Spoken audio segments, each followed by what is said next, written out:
Hello বন্ধুরা, বৈঠকি ভোজনে আপনাদের সবাইকে স্বাগত। আজকে আমি কড়াইশুঁটির পরোটা আপনাদের সাথে রেসিপিটা শেয়ার করব। কড়াইশুঁটির কচুরি তো সবাই খেয়েছেন, এবার কড়াইশুঁটির পরোটা কিভাবে করেছি সেটা আপনাদের সাথে শেয়ার করে নিচ্ছি। আমি এখানে আটা আর ময়দা মিশিয়ে নিয়েছি আর সামান্য নুন দিয়ে দিলাম এর মধ্যে। আপনারা চাইলে শুধু ময়দাতেও করতে পারেন বা শুধু আটা দিয়েও করতে পারেন। দিয়ে দিলাম সাদা তেল 3 চামচ দিয়ে দিচ্ছি বেসনটা দিলে খুব সুন্দর ক্রিস্পিও থাকে, নরমও থাকে। অনেকক্ষণ অবধি আপনি রেখে দেওয়ার পরেও দেখবেন খুব নরম আছে। কালো জিরে দিয়ে দিলাম, একটু জোয়ান দিয়ে দিলাম 1 চামচ।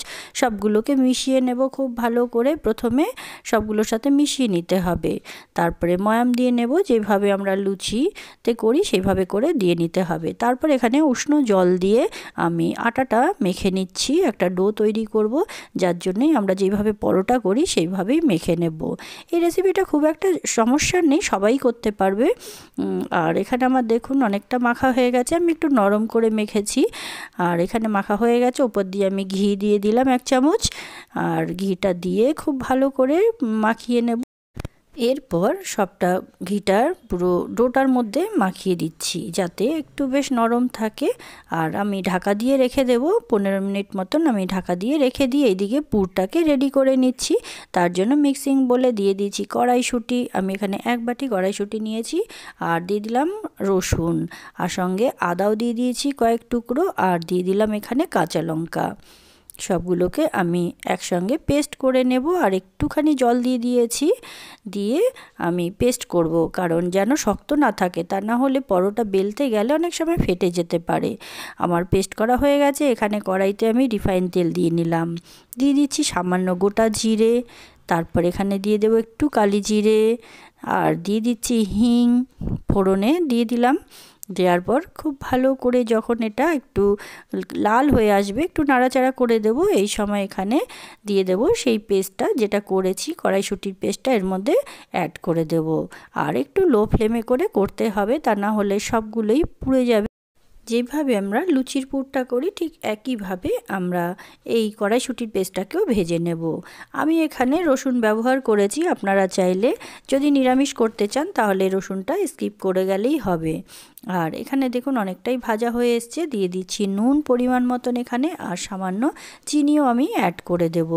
আর দেখুন ভাজতে ভাজতে বোঝাই যাবে অনেকটাই শুকিয়ে আসবে, আর কড়াই থেকে দেখবেন আপনার থেকেই ছেড়ে আসবে, জলটা একদম টেনে নেবে, তখন বুঝতে পারবেন। দেখুন এখানে অনেকটাই শুকিয়ে এসছে।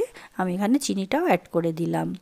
আরও একবার ভেজে নেব, আরও মিনিট 5 একটু নাড়াচাড়া করে আমরা বন্ধ করে রেখে দেব গ্যাসের ফ্লেমটাকে। একটু ঠান্ডা হয়ে গেলে তারপরেই এই পুরটা দিয়ে আমরা একটু এখানে আটা মেখে নিয়েছিলাম, তাতে পুর দিয়ে আমি বেলে নিয়েছি। যেইভাবে আলু পরোটা করে ঠিক সেইভাবে করে আমি পুরটা দিয়ে এখানে পরোটাটাকে বেলে নিয়েছি। আর দেখুন এখানে আমার পরোটাটা প্রায় এক সাইডে হয়ে গেছে, উল্টে দিলাম। আর একটু তেল দিয়ে আমি ভেজে নিচ্ছি। আপনারা চাইলে শুধু ঘি দিয়েও ভাজতে পারেন, আমি এখানে তেল দিয়ে ভেজে নিচ্ছি। আলু পরোটাতে যেভাবে আমরা আলুর পরোটার মধ্যে আলুর পুরটা দিই, ঠিক একইভাবে পরোটার মধ্যে এই কড়াইশুঁটির পুরটা দিয়ে নিলাম, দিয়ে বেলে নিয়েছি। নিয়ে এইভাবে করে ভেজে নিয়েছি। ভীষণই টেস্টি লাগে, খেয়ে দেখতে পারেন, অবশ্যই একবার করে দেখবেন। ভালো লাগলে কমেন্ট করে জানাবেন কেমন হয়েছে আজকে এই রান্নাটা। আমি এইভাবে আরও অনেকগুলোই করে নিচ্ছি। আমার এক এক করে এখানে ভাজা হয়ে যাচ্ছে। কত সুন্দর এখানে দেখো ফুলে উঠেছে। এইভাবে প্রত্যেকটা পরোটাই এইভাবে ফুলে উঠবে। এইভাবে প্রসেসে করলে পুরোটা পরোটা খুব সুন্দর নরমও থাকবে, অনেকক্ষণ রেখে দেওয়ার পরেও নরম থাকবে। তাহলে কেমন লেগেছে আজকের পরোটা রেসিপিটা অবশ্যই কমেন্ট করে জানাবে। ভালো লাগলে একটা লাইক শেয়ার কমেন্ট করতে ভুলবে না। আর পাশে থাকা বেল আইকনটা অবশ্যই প্রেস করে রাখবে, যাতে নতুন নতুন ভিডিও সবার প্রথমে তোমাদের কাছে পৌঁছে যায়। ধন্যবাদ।